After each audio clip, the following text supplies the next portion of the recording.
माझी बायको 3 वर्षात 3 वाक्य बोलते. ऐका 3 वर्षाचे 3 वाक्य. ऐ पहिलं वर्ष नीट ऐका सावध बसून. पहिलं वर्ष पहिलं वर्ष हा हा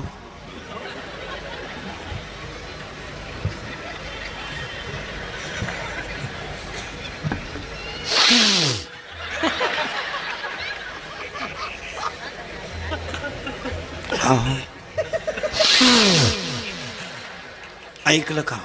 संपलं पहिलं वर्ष. दुसरं वर्ष ऐकू नाही आलं का? तिसरं वर्ष कान फुटले का? चौथ्या वर्षी झालं दिंडी 3 एकरी आला आमच्या बोकांडी पाहता का?